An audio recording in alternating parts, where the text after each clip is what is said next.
সুপ্রিয় শিক্ষার্থী সবাইকে নমস্কার এবং আদাব। আশা করি আপনারা ভালো আছেন।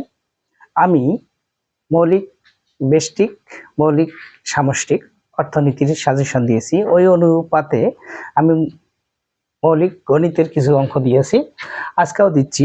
আশা করি এই নিয়মগুলো যদি করেন সমস্যা হওয়ার কথা নয়। তারপরেও তোমরা চেষ্টা করবেন ওই নিয়মগুলো দেখে যাওয়ার জন্য। আসুন, এখানে বিপরীত অপেক্ষক নির্ণয় করো। y equal 2x plus 1 by x minus 1 দেওয়া আছে, তাহলে y দেওয়া আছে, x নির্ণয় করবেন আর সমাধান করে। এটা সমীকরণ অধ্যায়ের অঙ্ক। x two the power y, y two the power x। আর দ্বিতীয় সমীকরণটা হলো y ইকুয়াল x বাই 2 হতে সমাধান করো, মানে x ও y এর মান নির্ণয় করো। আর z equal log x square plus y square হলে z x y z y x নির্ণয় করো। আর p equal a minus b q, এই অঙ্কটা আবার কোনো কোনো পরীক্ষায় p equal a minus b x ও থাকতে পারে।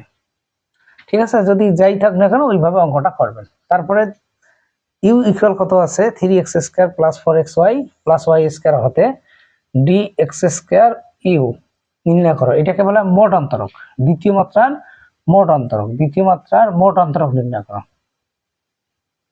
মোট অন্তরক নির্ণয় করো। আর এটা কাম্য মানের অঙ্ক, এটা অনেকবার করিয়েছি।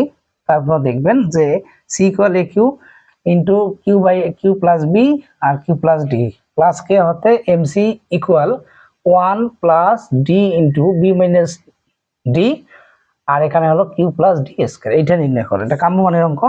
আর এটা হলো অব্যক্তর অঙ্ক, অব্যক্তর অঙ্ক। ঠিক আছে, আর এটা ইউ ইকুয়াল হলো কি এক্স প্লাস আর কত 100 plus 100 x to the power half y to the power half. এই অঙ্কটাকে আবার পরীক্ষায় এক্সামিনাররা এরকম করেও দিতে পারে, এরকম করেও দিতে পারে। ঠিক আছে, তাহলে তোমরা এই নিয়মে দেখো।